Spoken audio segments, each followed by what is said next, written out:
For me, no deal is a lot better than staying in the European Union.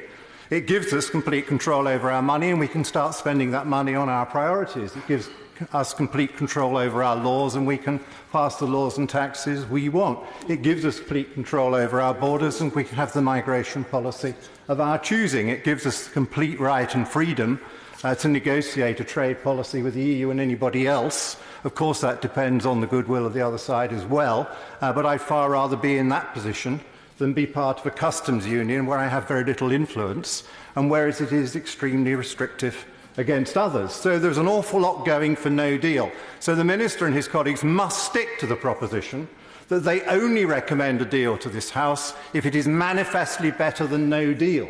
And they need to keep reminding the EU negotiators that no deal offers Britain most of what it wanted when it voted to take back control.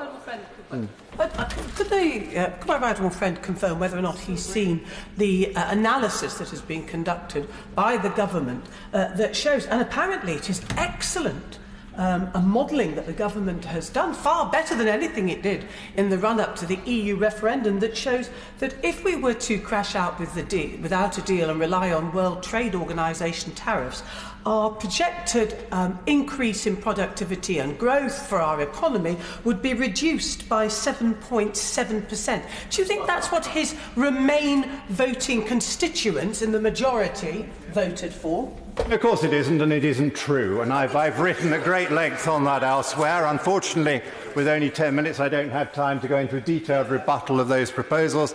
But we know that the Treasury modelling got entirely the wrong answer for the first 18 months after the referendum. Their short-term forecast, which should be easier to do, was massively wrong, forecasting a recession. I and a few others in the referendum put our forecasting reputation on the line by saying there would be growth after a no vote, an out vote, rather than the Treasury forecast. We were right then. I'd like to assure my honourable friend that I haven't voted for anything that's going to make us poorer. We will be growing well as long as we follow the right domestic policies. It's complete nonsense to say that there's going to be that kind of hit. It implies that we lose over half our exports to the European Union, and it doesn't give a proper reflection of what would happen to our trade adjustment were anything that big to happen. But I want to concentrate on the customs union, because it is, I'm sure my honourable friend wants me to concentrate on the customs union because she shares my wish that the government is well supported if the opposition decide to have a third go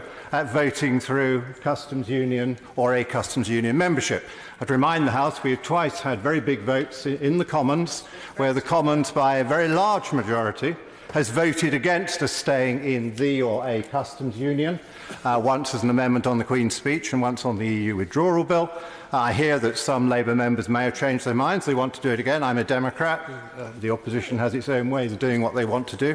But I would urge them not to vote to try and stay in the customs union. Above all, for the Labour Party, are they not at all worried about poverty in the emerging market world? Do they not think it is wrong that we place huge tariffs on tropical produce from poor countries, produce that we can't grow for ourselves? Wouldn't it be great when we're outside the EU customs union to be able to take those tariffs down and give those countries more of a hope of promoting themselves by good trade, and at the same time benefit our customers by the cheaper tropical products we'll be able to buy? Can't we do good trade deals with those emerging market countries across the piece, because the tariff barriers are too high and there could be mutually advantageous changes if we were free to do that? So I would urge the Labour Party to remember its roots in campaigning against poverty and to join me in saying the best way to get the world out of poverty is to get high tariffs down off the emerging market countries, which the EU imposes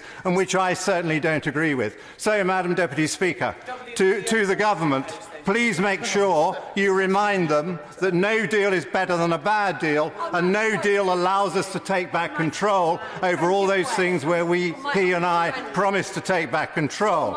And will he remember that we don't owe them any money, and it would be fatally wrong to pay them loads of money if everything else doesn't work in the way wanted?